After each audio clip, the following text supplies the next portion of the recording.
joining us. Wonderful. Thank you very much for joining us today. My name is Paulina Larreategui. I'm very honored to be the chair today for this session. I first want to acknowledge that I am on Treaty 4 territory, the traditional lands of the Cree, Saulteaux, Assiniboine, Dakota, and Lakota, and the homeland of the Métis Nation. I know that many people are joining us from not only around Canada, but also from other traditional lands or other territories. So if you would like to acknowledge where are you coming from, where are you joining from, that would be highly appreciated. Today we have 3 wonderful presentations. I will first introduce our panelists, and then I will ask them to deliver their presentations for 20 minutes, and then we will open a Q&A session. For our participants, I please remind them, if they are joining us through Zoom, please keep your mic off while we are having the presentations. And then if you have any questions that you would like to share with us, just you can post them on the chat, or you can raise your hand after the presentations are delivered. First, I would like to present, hold on, Katherine Lawless. Katherine is an assistant professor at the Center of Global Studies in Huron University College in London, Ontario, Canada. She has published articles on memory, arts, politics, energy, and capitalism, and some of her previous work can be found in the academic journals Feminist Media Studies, American Imago, and Mediations. Her current work focuses on memory, environment, and socio-political relations in the Canadian context. She is the principal investigator on a federally funded project that conducts multi-scholar exploration of human-soil relations across various fields, sites, with a special focus on soil memory. If you allow me, I will also introduce Gemechu and Katherine, the 2 Katherines that we have here. And then we will start with the presentations. So Gemechu Abeshu is a postdoctoral researcher at the Walker University. He is working on a research project that aims to understand experiences of racialized Blackness among Ethiopian refugees in Toronto. And we have here Rachel McNally. Sorry, I just realized that I presented you, Katherine, one of the Katherines, but I didn't present the other Katherine. So I will give you a chance to present our second Katherine here. But I first will present Rachel, okay? So Rachel is a PhD student in political science at Carleton University with a focus on international relations and public policy. Her research focuses on refugee resettlement policy and community refugee sponsorship, including rural sponsorship, the resettlement of refugees with disabilities and medical needs, and the blended visa office referred and joint assistant sponsorship programs in Canada.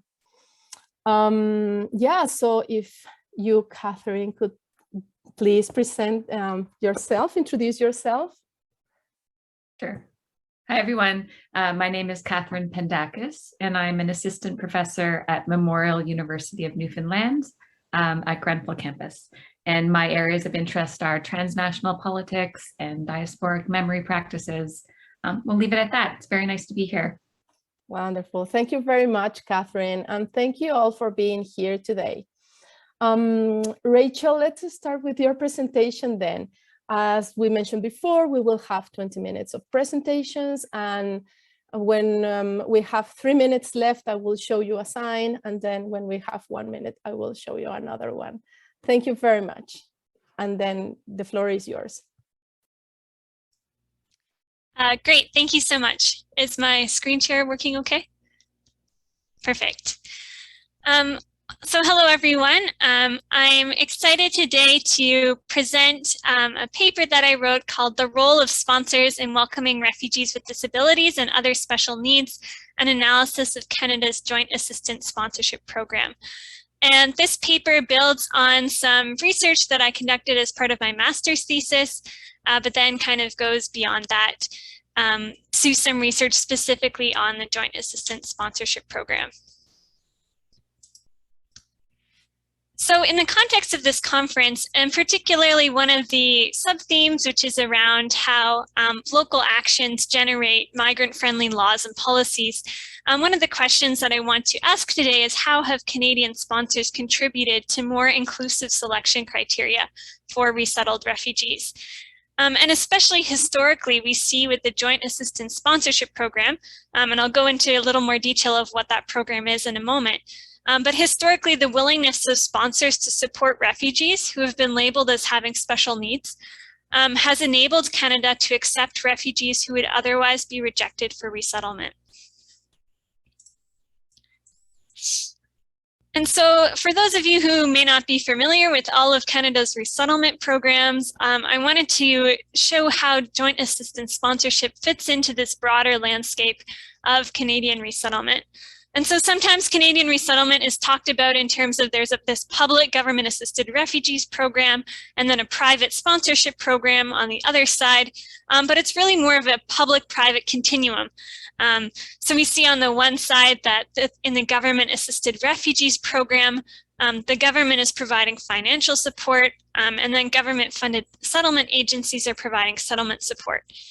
The Joint Assistance Sponsorship Program has sometimes been called GAR Plus or Government Assisted Refugees Plus, because again, the government has is providing the financial support, but then the settlement support is provided by a formal partnership between sponsors and government-funded settlement agencies. And it's worth pointing out that for these joint assistance sponsorships, or JAS sponsorships, as I'll call them throughout this presentation, they are for 2 years instead of the standard 1 year, just because of the specific needs of these refugees who are in this program. And then on the going to the more private side, we see the Blended Visa Office Referred program. And in that program, the funding is this blended funding arrangement. So the government and sponsors are sharing the funding, but sponsors are providing the vast majority of settlement support. And these 3 programs are all UNHCR referrals. So refugees are being referred based on UNHCR's resettlement categories, and then are being referred to the Government of Canada to come to Canada. And then finally, we have the private sponsorship of refugees program, where it's essentially sponsors for everything. Sponsors are responsible for financial support for a year, the settlement support, and are also involved in referring refugees. So I wanted to share a little bit of my methodology in this project and how I went about investigating it. So one of the challenges of researching this specific program is that there is such little publicly available information about it and so little research about it. So I kind of tried to find information about it however I could. And so I reviewed policy and archival documents spanning from 1979 to the present, with some gaps in between, most of which that I obtained through access to information requests. I also looked at the anonymized case profiles for these joint assistance sponsorship cases, as they were promoted to potential sponsors who could take on the case. And those were available through the Refugee Sponsorship Training Program bulletins. And so between 2014 and 2020, there were 108 case profiles promoted to potential sponsors. And because joint assistance sponsorship case statistics are not publicly available, and the main reason for that is that they are officially counted as government-assisted refugees. And that's because from a government perspective, it's financially the same. And so the government kind of sees these refugees as essentially the same, even though sponsors are very much involved. So it actually kind of hides the work that the sponsors are doing behind the scenes.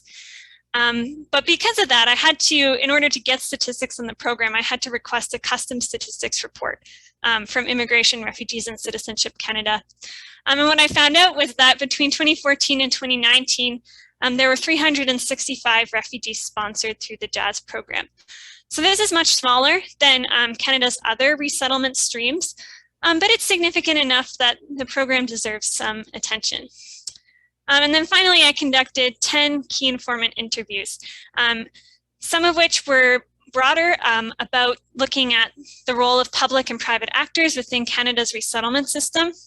And then 2 of them which were more specifically about this particular program. So what does special needs mean in the context of this program, and who might qualify for this program? So in the Immigration and Refugee Protection Regulations, special needs is defined as a person who has greater need of settlement assistance than other applicants for protection abroad, owing to personal circumstances, including a large number of family members. And this criterion has also been interpreted as an unusual family configuration. So for example, if an older sibling is looking after younger siblings, trauma resulting from violence or torture, medical disabilities, and that might be of various kinds, as well as the effects of systemic discrimination. So that could be women at risk, could be LGBTQ refugees, it could be refugees who've had limited access to education. So just as an example of the type of refugee or the type of family who might qualify for this program would be a refugee single mother with many young children who faces additional challenges because of limited education and the effects of trauma. So there are 4 referral pathways well, there are 3 current referral pathways in the Joint Assistance Sponsorship Program and 1 pathway that has been used historically. So there's an overseas referral pathway where special needs are identified by the Canadian Migration Officer. A refugee or refugee family is recommended for this program, and then they are matched with the sponsor prior to arrival. There are also 2 newer referral pathways, which are in Canada referral pathways. And these are quite interesting because refugees actually come as a government-assisted refugee or blend, and then are matched with a sponsor after arrival. So in the case of government-assisted refugees, settlement agencies conduct a detailed needs assessment after a refugee arrives.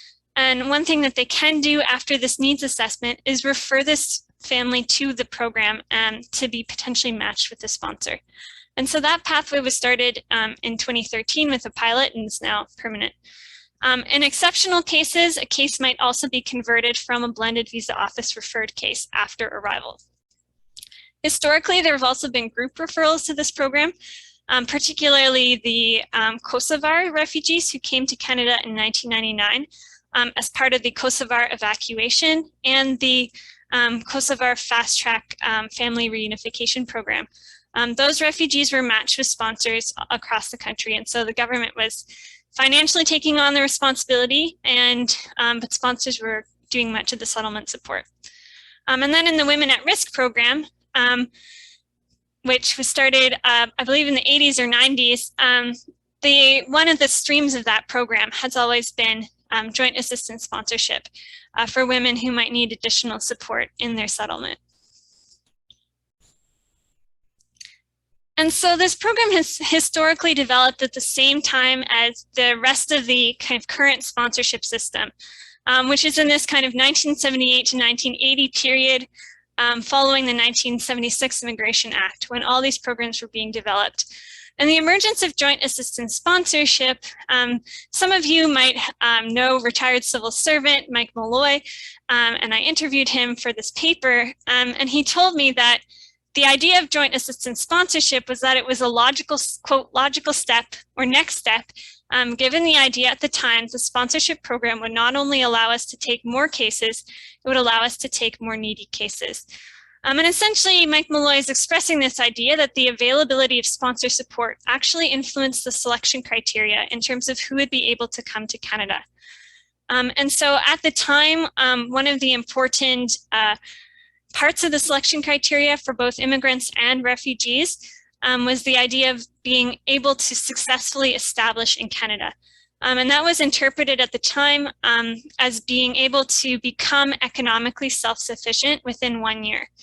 And so refugees with disabilities or other kinds of special needs might face a lot of challenges in meeting that kind of criteria. and might not be able to become economically self-sufficient in 1 year. And so they could be rejected for resettlement to Canada based on that criteria. But if there was a sponsor found, then there was an idea that the additional support of a sponsor would make it possible for them to eventually establish in Canada, and that these refugees would be welcome, whereas they might otherwise be rejected. It also established this particular kind of public-private distribution of responsibilities, which continues today. And there's a kind of idea behind it was that this kind of leveraged the strengths of both partners, essentially. So Mike Malloy said, quote, "What the sponsors do best is tender love and care and plugging people in locally. What we do best sitting in Ottawa is provide money," end quote.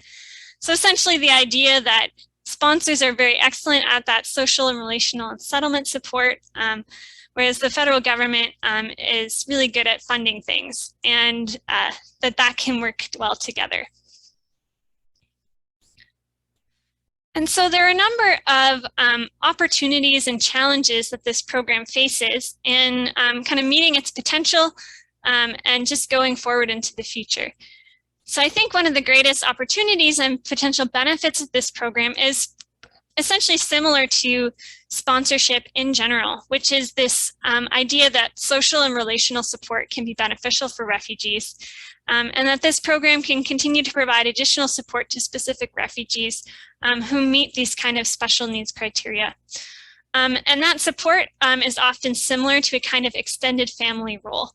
And some scholars have written about this kind of metaphor of family being used in the sponsorship relationship. But what becomes very clear reading the profiles of refugees who are referred to this program is that they really lack extended family support in Canada, sometimes lack family at all in Canada, sometimes they're coming alone, or like in the case of single mothers, which is very common in this program, they may not have any other adult family around. And so sponsors are asked to provide that kind of social and relational support role, and are often asked to take on similar kinds of tasks that might traditionally be done by extended family members. I think another opportunity for this program is that in the context of discussing in other countries the idea of adopting or creating new sponsorship programs, it provides another potential model. One that's different than kind of a fully private sponsorship program, because it does focus on UNHCR referred refugees, because it involves settlement services very heavily from the beginning, and because sponsors are mostly doing settlement support rather than a financial commitment. It also, I think, shows the potential of sponsorship to contribute to more inclusive selection criteria. And so I think one of the dangers of sponsorship as it spreads overseas, and we're seeing this to some extent, is that states can use sponsorship and resettlement in general, actually, to basically cherry pick refugees and pick people according to economic related integration criteria, refugees that they may particularly want, which kind of contradicts some of the principles of a humanitarian driven resettlement program. And so you see, for example, in Australia's sponsorship program that there are criteria around having language ability, around age, around having specific job skills. And so this can be very restrictive, particularly for refugees with disabilities or who face other kinds of barriers. And so I think kind of taking advantage of the fact that the extra support of sponsors can perhaps alleviate some of the concerns of states about certain profiles of refugees that they may consider like difficult to integrate. And we actually see that terminology in some of the historical documents. These are difficult cases, but that the support of sponsors can really contribute to more inclusive selection. However, the program also faces a number of significant challenges. And one of those challenges is something that I encountered while doing my research, is just that there's such limited information and research about the program. We really don't know much in terms of how it operates on the ground, why people participate, how they participate, all those kinds of things. What are the experiences within the program? There's also a challenge of competing demands on the time of volunteers. So with these various sponsorship streams in Canada and their growth over the past few years, we see that sponsors are being asked to do multiple things at the same time. So joint assistance sponsorship, but also private sponsorship, also sponsorship through the blended visa office referred program. And then also beyond like formal sponsorship, one thing that becomes clear if you look at more detail at the government assisted refugees program is that volunteers are actively involved there as well. So whether that's in social support, whether that's in matching programs where refugees are matched with a local person or local family, and particularly during the Syrian initiative, there was widespread volunteer mobilization in support of refugees, and not just through the sponsorship program. So potential volunteers are faced with all these options in terms of how they can volunteer. And some of those are various sponsorship streams, some of them is other volunteerism in support of refugees or refugee claimants. And so one of the consequences of this, and there are other reasons for this as well, but one of the challenges is that less than 50% of cases or refugees referred to this program are ultimately matched with sponsors.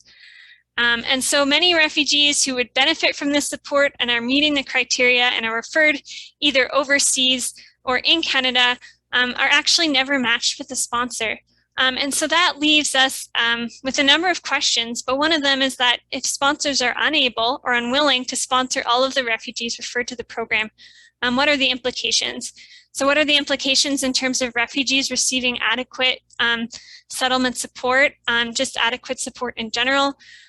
What are the implications in terms of welcoming, having inclusive selection criteria and welcoming a variety of refugees to Canada? And what are the implications for individual refugees? It seems like that if, for the overseas cases, if a sponsor is not found, they usually come through government-assisted refugees program, but they could potentially be refused from coming to Canada. And so I think that that gap between the need for that sponsor support and the actual sponsor support is a big challenge for the program going forward, its sustainability and just its operation in practice. And so in terms of future directions for research, I think there's a great need for more research on this program and particularly how it operates on the ground. Thanks. And the perspectives of newcomers, sponsors, and settlement agency staff. My own PhD research, which I'm just in the process of developing my thesis proposal, but it's going to be looking at the resettlement of refugees with disabilities in Canada, past and present. So considering how these labels of, say, disability and vulnerability and other labels are shaping the policies and the experiences of refugees, who is included and excluded, and the historical evolution of Canada's policies towards refugees with disabilities. So, which has been generally a policy of general exclusion, but as well as inclusion through special exceptions and kind of targeted programs. So I will stop there for today, but I look forward to answering your questions later. Thank you so much, and feel free to contact me. My email is right there. Thanks. Wonderful, and just in the 20 minutes. So thank you very much, Rachel. Wonderful job, and thank you very much for your presentation, and good luck for your proposal. With your proposal, I'm sure it will go great. So I'm just going to share our screen first. Oh.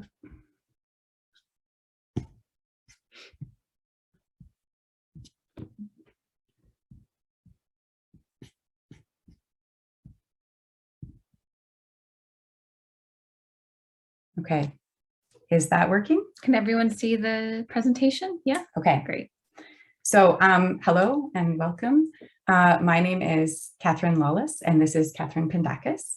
And today we'll be talking about the Canadian Memorial to the Victims of Communism and how it maximizes national moral capital in a liberal utopia. Hi, everyone. We're really happy to be here, and thank you for having us.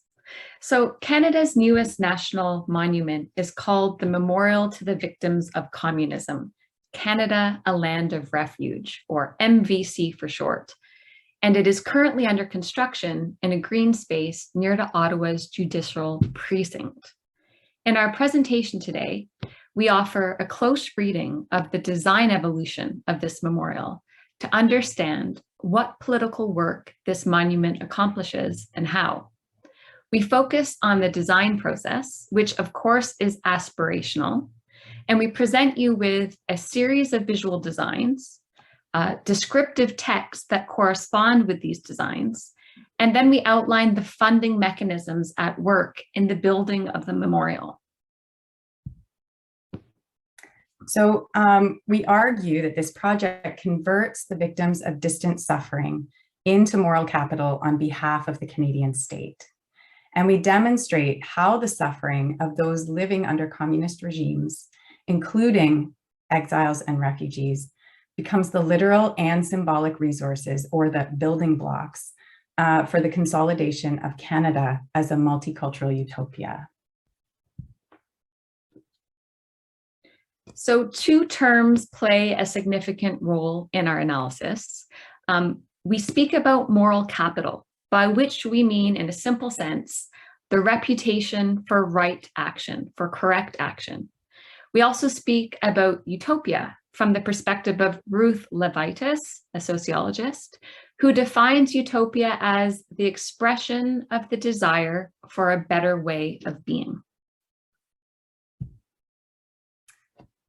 So I'll tell you a little bit about this monument. The MVC was inspired by a small ethnocultural monument called Crucified Again, which is located in Massarectown Park, a private cultural space in Scarborough dedicated to the preservation of Czech and Slovak identity.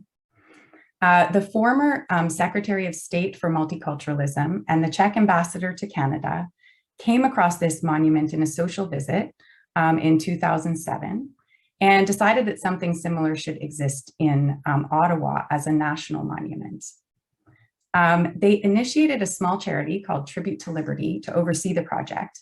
And this charity was made up of representatives from several diasporic communities, and 3 of the 9 members had run for the Conservative government under Harper. So in this next section, through a semiotic analysis of the 4 pains of the memorial, we demonstrate how the suffering of distant others is transformed into moral capital. And in doing so, we identify 3 specific mechanisms, what we're calling the multiplier effect, abstraction, and individualization. Okay, so by multiplier effect, we're really just referring to the ways in which the scale of victimization gets amplified. By abstraction, referring to the ways in which the specificity of suffering is hollowed out. And by individualization, we're describing the way in which moral responsibility is assumed by the individual. So the original memorial, Crucified Again, was sculpted by Joseph Randa, a political exile who fled from Czechoslovakia in 1968, the year of the Soviet invasion. The artist was about one of 12,000 Prague Spring refugees who arrived in Canada that year. The sculpture was relocated to Massarectown Park and unveiled on Czechoslovak Day, July 2nd, 1989. It was conceived as a tombstone for all the unburied Czech and Slovak victims of the Soviet regime. We really want to highlight the fact that this piece of art was made by a political exile, and it was recuperated by political exiles from the same diasporic group to put on display for their own community. So the monument itself is a life-sized bronze statue, which you can see here, set atop a stone base. A male figure is crucified, naked, with hands and legs bound. The cross is replaced by a hammer and sickle. His body is bent forward and his face contorted in pain and anguish. Visually, it requires little interpretation. It clearly borrows from a recognizable Christian iconography of suffering. The victim is innocent, a martyr, helpless. In this original, we see a clear attempt to preserve the memory of persecuted friends, family members, compatriots, whose deaths never received proper commemoration. This is ultimately a private and intimate act of commemoration for a specific diasporic audience and community. So in this first iteration of the new National Memorial, which we are calling Mass Grave, this is the result of a national design competition that was held by the Harper government in 2014, and it was adjudicated by a jury of design professionals. Abstract Studio produced the winning design. So the Harper government at this time announced that this memorial would be built between the Supreme Court of Canada and the National Library of Canada in Ottawa's judicial precinct. In the words of the designer Wojciech Gorsinski, a member of the Toronto Polish diaspora, quote, "The memorial is to become a landmark and space for remembrance of 100 million victims of communist ideology worldwide." Here, the vision of the original is transformed for a mass audience. Its relocation in the national capital suggests that most visitors will be denizens of Ottawa, civil servants, and tourists. Okay, before we show this next video, I want to warn you that it starts with a very loud and abrupt gunshot and continues with gunshots. And so I just wanted to warn you in advance so that you wouldn't be startled by it. Oh.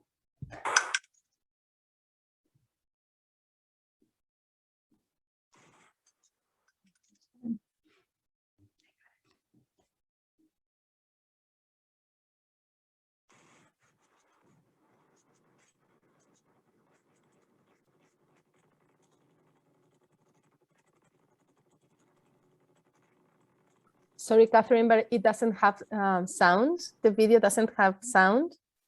So there's something you have to do when you share your screen.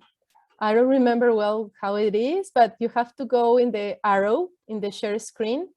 And then you have like advanced options there. And then there's something you have to click there to bottom. Okay. I'm Really sorry. no problem. No problem. So that first image that you saw, it's a one very powerful gunshot. And then as it multiplies, it's the continuation of the gunshot. So that's all. Yeah. That's all. Okay, perfect. Thank you. Thank you. I just wanted to be sure that we don't miss anything. Appreciate that. Thank you. Okay. Oh, it's okay. We'll just skip ahead here.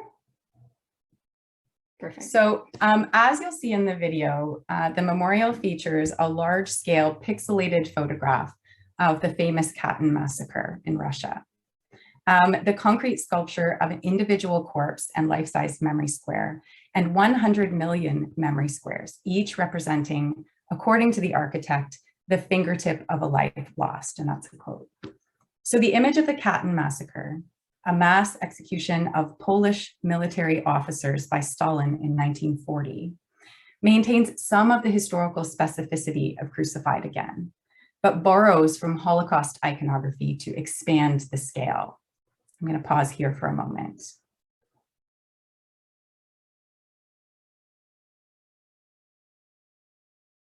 So here you'll see the visitor, a suited civil servant, perhaps on his way to work, is invited to recognize, acknowledge, and reflect on the horror and experience its gravity as he first bends to touch the corpse and then extends his finger to the dead through the memory square.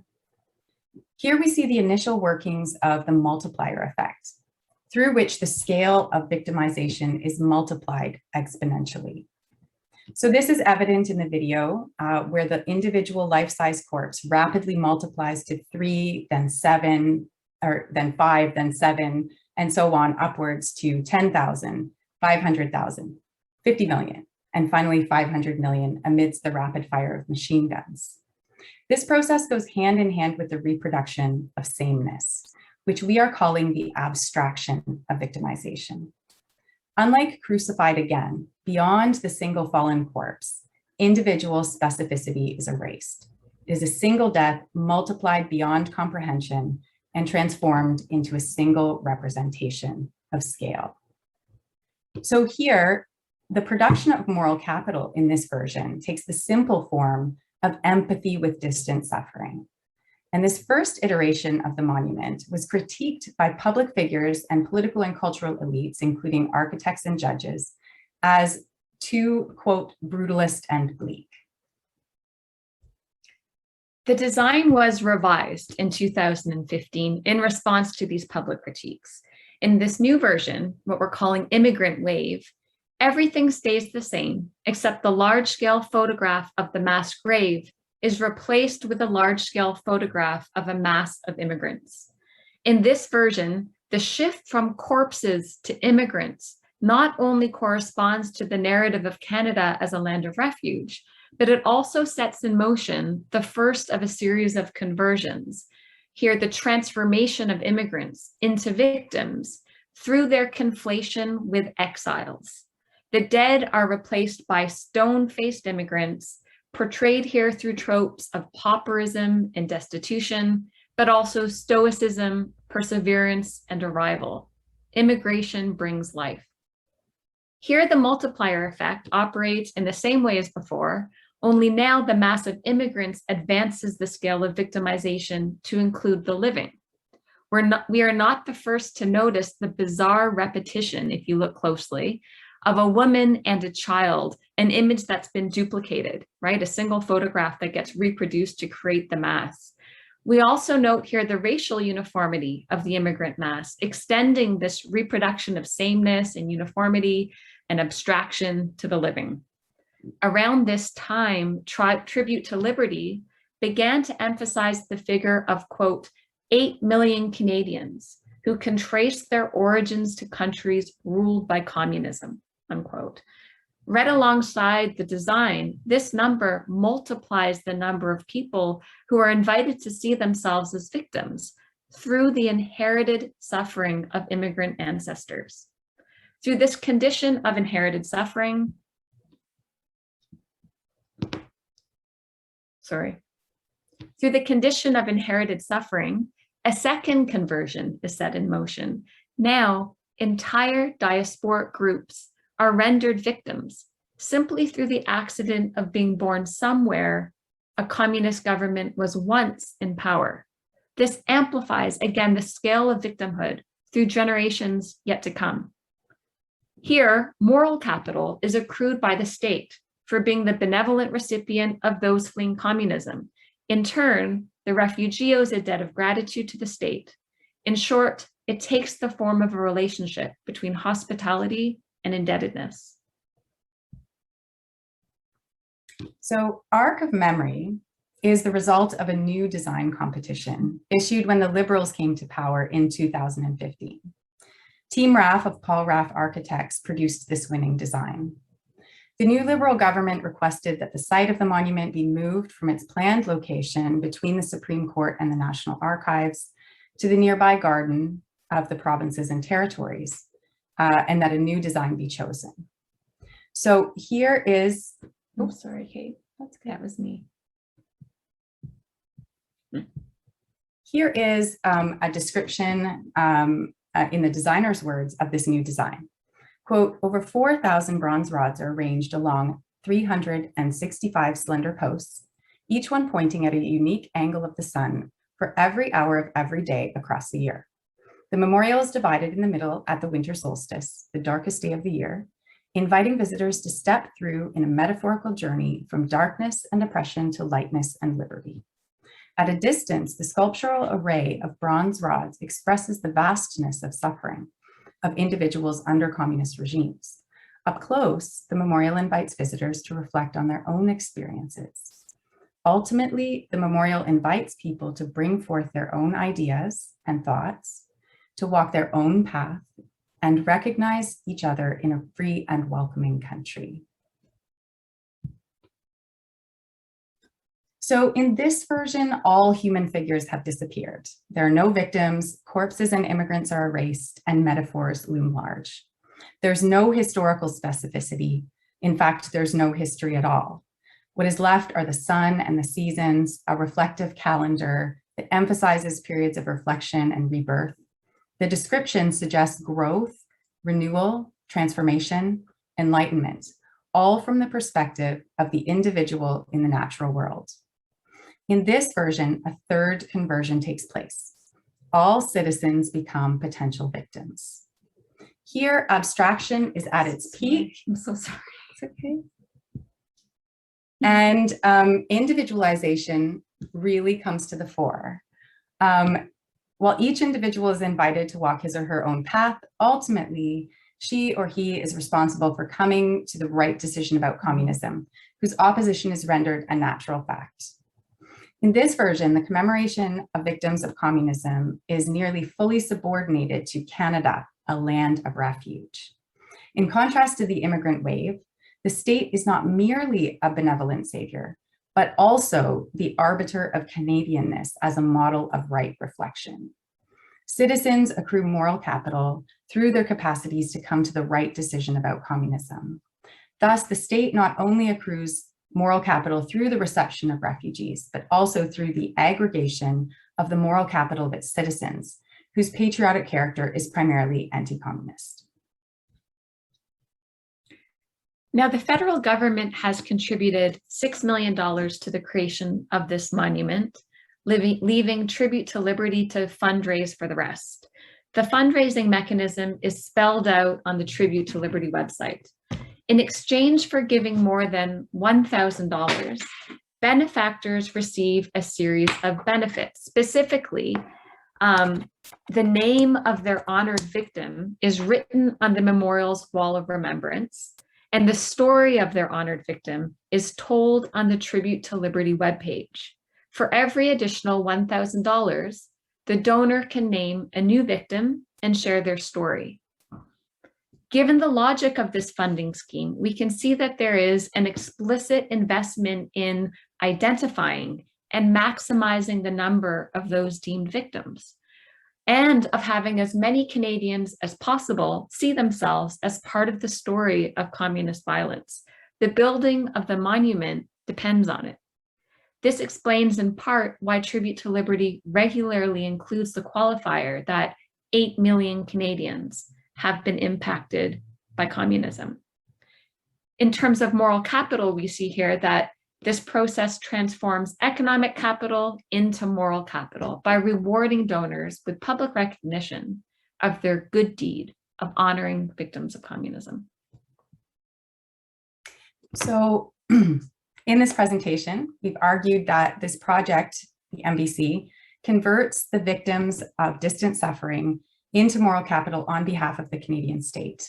And we've also demonstrated how the suffering of those living under communist regimes, including exiles and refugees, become the building blocks for a utopian Canada. So we've outlined the three mechanisms by which the suffering of victims is converted into moral capital. The multiplier effect, which expands the scale of victimization, abstraction, which generalizes the specificity of suffering, and individualization, which offloads moral responsibility onto the individual.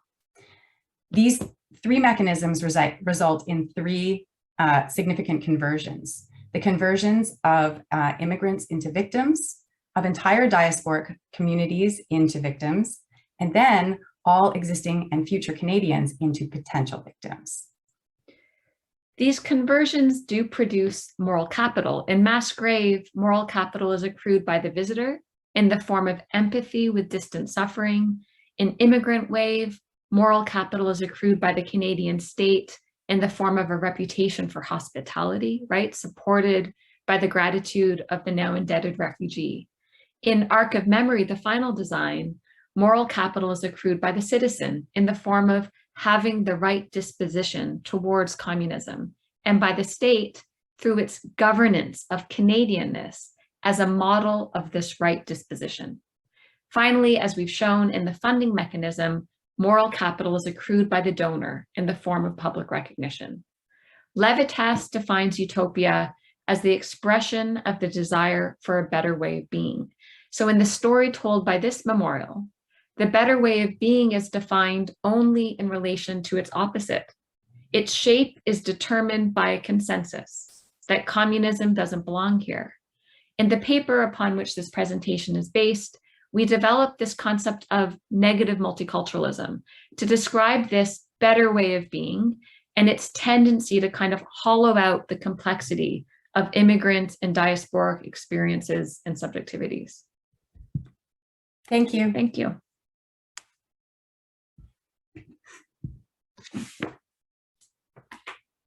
Wonderful. Thank you very much. That was 20 minutes. Not 1 second more. So thank you very much for both of you. Thank you for all of you for the presentations. I was thinking that the 3 presentations just are a perfect way to show the Canadian perspectives through forced displacement and the refugee system. So thank you very much for that. I think we have 3 wonderful perspectives and 3 wonderful ways to see, very interesting ways to see this Canadian position. So thank you very much. Thank you, Rachel, Gemechu, and Katherine. I think one of the things that resonated with me, or one of the things that I am gaining from listening to the 3 of you, to the 4 of you, is that identity can be seen as a utopian topic, in the sense that I can see how identity is shaped in the 3 presentations. Rachel is taking the identity perspective from the public policy perspective, from, you know, how states shape the way that we access to rights through our identity. So it's like they identify us as something, and that gives us or not some rights. And then I can see also how important it is in Gemechu presentation through the voices of the refugees. And I really like it how you mention agency and voices, and, you know, the way that we sometimes, as Katherine was saying, we romanticize sponsorship. Sometimes we just generalize refugees. And there's where I think intersectionality comes into place. And I really look forward to see where your research is going, Gemechu, and I wish it comes perfect. And I think it's a very needed research, in terms that it will help all of us to see all of these intersectional perspectives in the racialized perspective that you were mentioning. And then I can also see how identity is also in the memorial that you were mentioning, because it is this identity that is linked more with the idea of memory and the idea of reparation as well, but how that is really linked with this utopia of or this hope or this dream that we will never have that kind of situations again. So it's like trying to prevent that events to happen again, those human rights violations, having these monuments and these kind of ways to remind us what happened, so it will not happen again. So I don't know, that's like my 2 cents of my gain of sand, as you say in English, because I see how important identity has come as thinking about utopias as practices, right? Because that's like the topic of this conference. So we have just 5 minutes left. You know that FitLab, it's unforgettable, and then it just shuts down when the time comes. So I just want to thank you very much for the presentations. Thanks to our wonderful Clarice for supporting us today with all the technological issues, and thank you to the participants as well that have been here.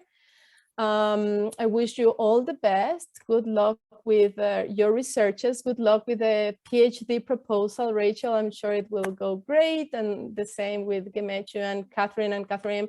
I will look for the paper that you are mentioning. I'm really looking forward to see how it comes and what happens. I've never thought about how many things are behind the monuments that we build in memory, as memorials to things that happened before.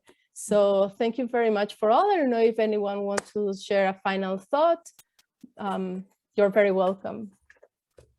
I'll just add one thing. Paulina, thank you very much. I just wanted to kind of emphasize one last point about why these kinds of monuments matter in terms of what they do, not just to kind of the distortion of immigrant history, which we didn't get to push that point, or the hollowing out of experience as though that everyone becomes a victim of somewhere, right? But at the practical level too, it really makes impossible the position of so many left-wing people, communists, who came to Canada fleeing right-wing totalitarian governments, right? So from Argentina, from Chile, from Greece, there are many, many groups in Canada that have experienced totalitarianism from a right-wing government.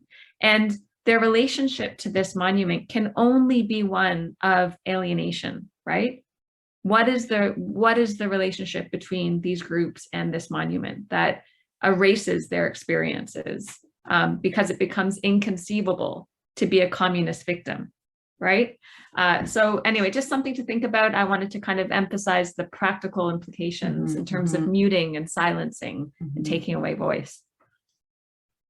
Thank you very much, Thanks, Katherine. everyone. Thank you. We appreciate that. Well, thank you very much to all. Enjoy the rest of the afternoon or night, wherever you are. And it was a pleasure to meet you all. Thank you. Take care. Thank you for the IT help as well. Yeah, thank you. Thanks, Clarice. Thank you. Bye. Bye. Bye.